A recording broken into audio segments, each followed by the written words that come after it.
길이 4,020km, 유역 면적 80만 제곱킬로미터로 동남아시아에서 최대의 강인 메콩강은 중국 티베트에서 시작해 미얀마, 라오스, 타이, 베트남 그리고 이 나라를 거쳐 남중국해로 흐르는데 총 인구 1671만 8천명, 수도 프놈펜, 크메르어를 사용하는 불교 국가 바로 캄보디아입니다.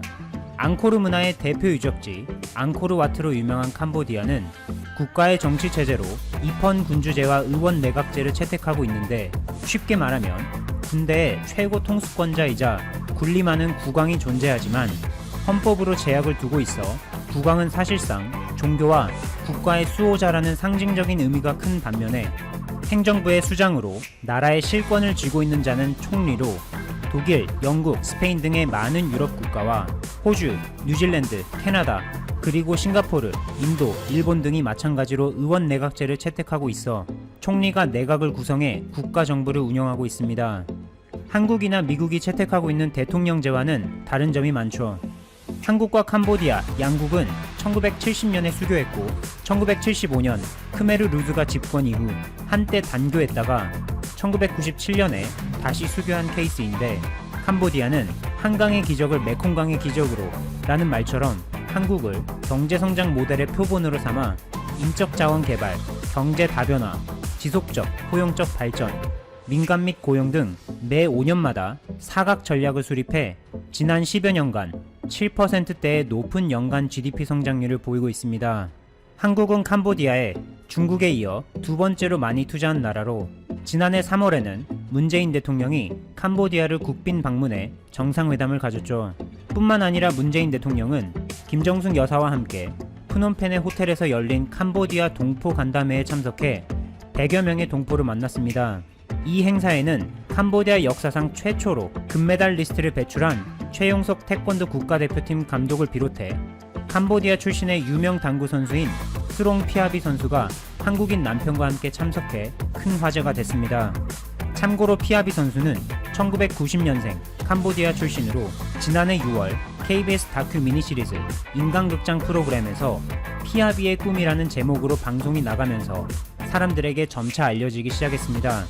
원래 피아비 선수는 캄보디아에서 학창시절에 의사가 되고 싶었지만 가난한 집안 형편으로 중간에 학교를 중퇴하고 아버지의 감자 농사를 돕는 등 일을 해야만 했고 20살이 된 2010년에는 한국인과 결혼하여 충청북도 청주시로 이민을 왔는데 이때부터 삶이 크게 달라집니다. 피아비는 남편을 따라 우연히 당구장에 갔다가 난생 처음으로 큐를 잡아보는데 여기서 그녀의 뜻밖의 재능을 발견한 남편이 적극적인 권유와 도움을 제공해 그녀는 본격적으로 당구계에 입문하게 됩니다. 피아비의 스승 조우복 씨는 제자 피아비 선수에 대해 그녀의 실력은 후천적인 노력이 100%다. 기존 여자 프로 선수들에 비해 연습량이 3배는 되는 것 같다 라고 말하는데 현재 피아비 선수는 여자 당구 3쿠션 부문 국내 1위, 세계 2위로 캄보디아의 스포츠 전문 학교를 설립하는 꿈이 있습니다. 한편 최근 캄보디아 내에서는 11,500자의 한글이 캄보디아 최대 일간지의 2개 면을 가득 채우는 놀라운 일이 벌어져 화제가 됐습니다. 캄보디아 최대 일간지 레악스마이 캄푸치아 신문을 가득 채운 한글 11,500자의 정체는 바로 한한국 작가의 캄보디아 평화지도입니다. 이 캄보디아 평화지도에는 캄보디아의 역사와 문화 그리고 윤소천 시인의 캄보디아의 평화라는 시도 담겨있는 아주 특별한 지도입니다. 또한 상단과 하단에는 각각 크메르어와 영어로 캄보디아의 평화라는 문구를 포함하는 이 지도는 한한국 작가의 39번째 평화지도 시리즈로 그 제작 기간만 무려 6개월이 걸린 장인의 작품인데 지난 4월 새해를 뜻하는 최대 명절인 쫄츠남을 맞은 캄보디아에게는 뜻깊은 선물이죠. 나라국 유엔이 인정한 세계 평화작가 1호 한한국 작가는 그 유명한 조선 최고의 명필가 한석봉의 후손으로 그가 25살이 되던 지난 1993년에는 6종의 새로운 한글 서체로 평화지도를 디자인했고 수십 년간 한글을 재료로 세계 평화지도를 그리고 있습니다. 한한국 작가의 세계 평화지도는 작품에 깃들어 있는 정신과 가치를 인정받아 세계 최초로 유엔 본부 22개 국가에서 영구 소장하기로 했죠. 참고로 한한국 작가의 작품을 처음으로 인정해준 해외 국가는 바로 프랑스였는데 지난 2002년에 마찬가지로 한글로 만든 한한국 작가의 프랑스 평화지도가 프랑스 대사관에 전달되자 당시 한국 주재 프랑스 대사는 대사관 프랑스 공간에 있던 피카소의 그림을 떼어버리고 한한국 작가의 평화지도를 리갈의 그림과 나란히 걸어놓으며 한한국 작가에 대해서 한국의 리갈이라 부르며 극찬했다는 일화가 있습니다. 한한국 작가의 가장 유명한 작품하면 전 세계 전시 역사상 가장 큰 한반도 평화지도를 빼놓을 수가 없는데 무려 5년 이상 걸린 인내와 끈기의 한반도 평화지도는 세로 7m, 가로 4.5m 크기의 작품입니다. 약 8만 자의 한글로 만들어진 이 작품은 뉴욕 한국문화원에서 발표된 이후 북한에서 큰 관심을 보였고 2008년 통일부의 대북 반출 승인을 받아 현재는 북한 묘향산 국제친선전람관에 전시돼 있다고 합니다. 이탈리아와 영국 공동연구진이 코로나19와 관련해 내린 결론입니다.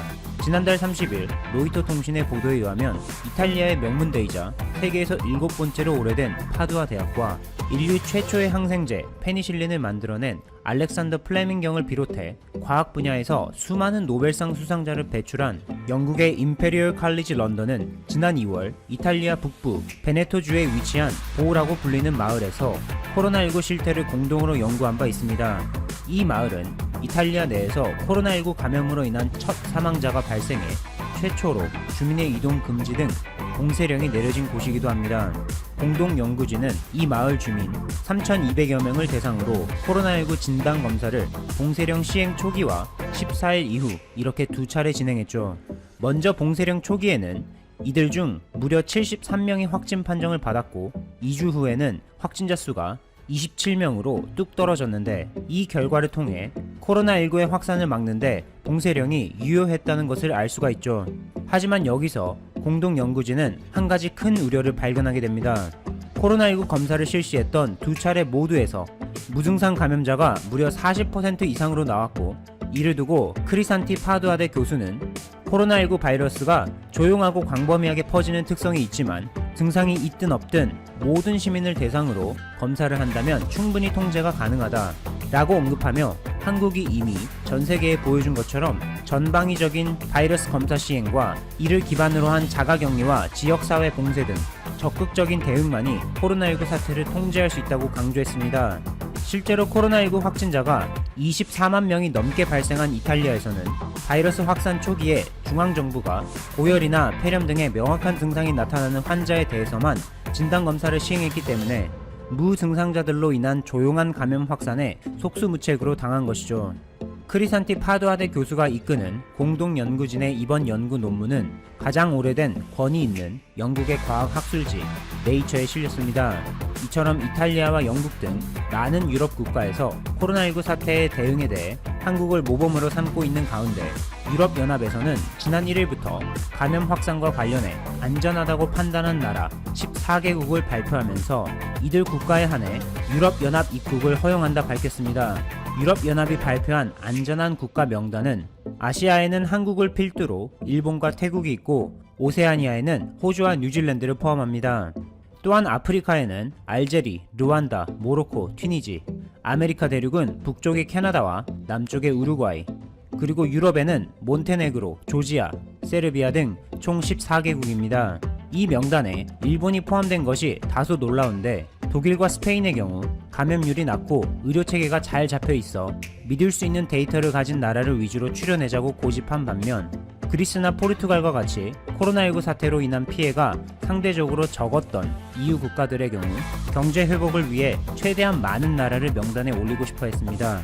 또한 프랑스는 상호주의를 중요시 여겨 입국이 허용된 나라라는 전제 조건을 붙였는데 이 모든 조건을 만족하는 예가 바로 한국입니다. 반면 미국과 브라질의 경우 아직도 코로나19 감염 확산이 심각한데 확진자 수가 각각 272만, 140만 명으로 명단에서 바로 제외됐습니다. 이에 대해 미국 뉴욕타임즈는 유럽연합이 제시한 안전한 국가 명단에서 이번에는 제외됐지만 2주마다 업데이트될 예정이기 때문에 언제든지 미국이 다시 포함될 수 있다고 보도하며 위안을 삼았습니다. 한국의 경우 지난달 30일 유럽연합과 정상회담을 가졌는데 이는 작년 12월에 새롭게 출범한 유럽연합 지도부와 화상회의로 진행된 올해 첫 정상회담으로 이번 한 EU 정상회담에서 양측은 한국과 유럽연합은 신종 감염병의 백신과 치료제 연구 개발을 위한 협력을 논의했고, 특히 코로나 백신은 세계 공공재가 돼야 한다는 점을 촉구했다. 한 EU FTA 이행을 더욱 강화하고 비관세 무역 장벽을 완화해 나가기로 했다. 한반도의 평화와 번영을 달성하기 위해 인내심을 갖고 지속적으로 북한과 대화하려는 한국 정부의 노력을 유럽연합 측은 지지한다 라고 발표문을 정리하며 한 EU 협력 강화의 의지를 내비쳤습니다. 이렇게 유럽에서는 한국의 문을 활짝 열고 반기는 반면, 이웃 나라인 일본의 경우 코로나19 감염증의 확산 방지를 이유로 또다시 한국에 대한 입국 규제 조치를 7월 말까지 한 달 더 연장하기로 결정했습니다. 일본은 지난 6월부터 호주, 뉴질랜드, 베트남, 태국 등 4개국에 대해 입국 규제 완화를 검토하기 시작했는데, 니케이의 보도에 따르면 브루나이, 미얀마 등도 추가로 입국 규제 완화를 논의한다고 합니다.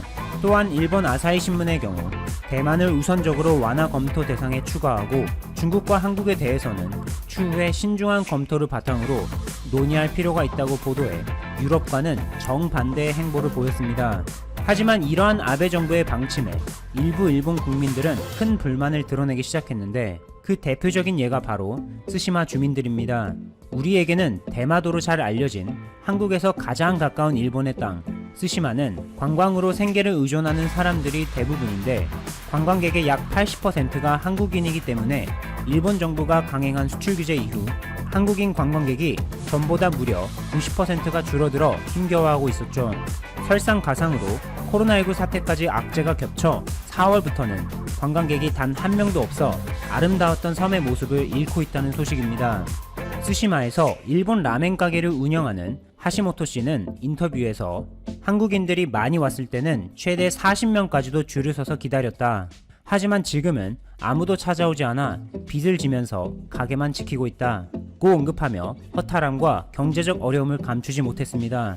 이렇게 관광객이 단 한 명도 찾아오지 않다 보니 오히려 섬 관리에 소홀해져 해변가는 한국인 관광객들을 환영하는 현수막을 비롯해 수많은 쓰레기들로 뒤덮였고, 이에 대해 쓰시마 주민들은 입을 모아 한국을 향해 경제적 보복 차원에서 수출 규제를 강행하는 아베 정권의 행보가 정말 바보 같다며 정부를 향한 강한 원망을 드러냈습니다.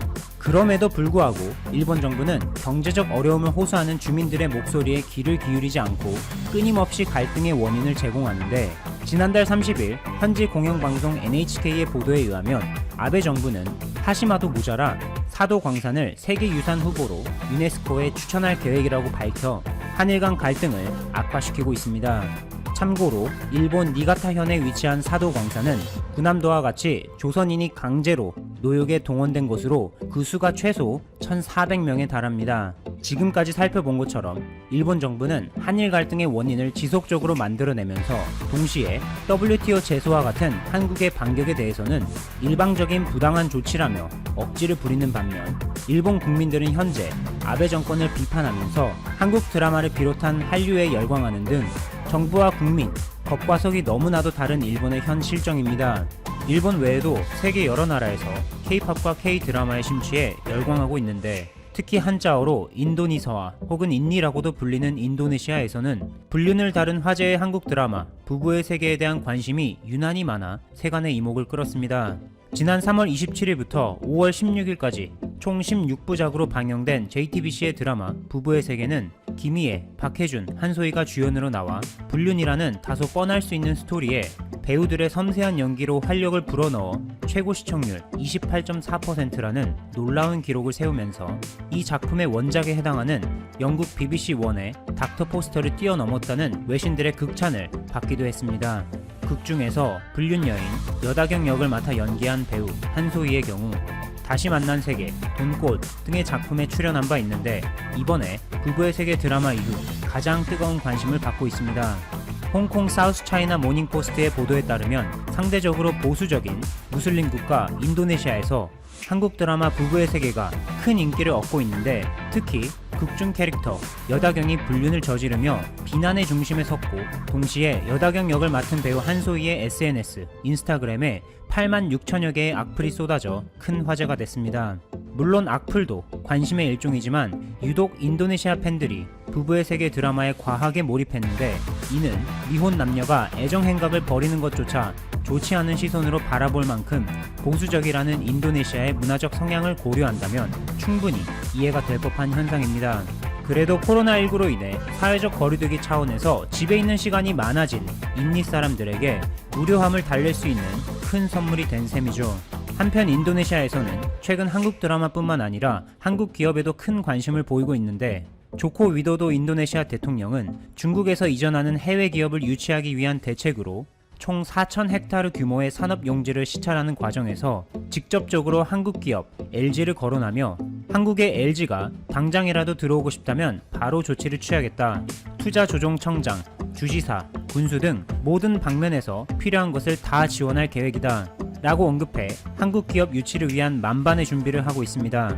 실제로 LG전자는 최근 구미에 위치한 TV 생산 라인의 일부를 전략적인 차원에서 인도네시아의 공장으로 옮기면서 이곳을 아시아권 TV 거점 생산 기지로 육성한다고 발표한 바 있습니다.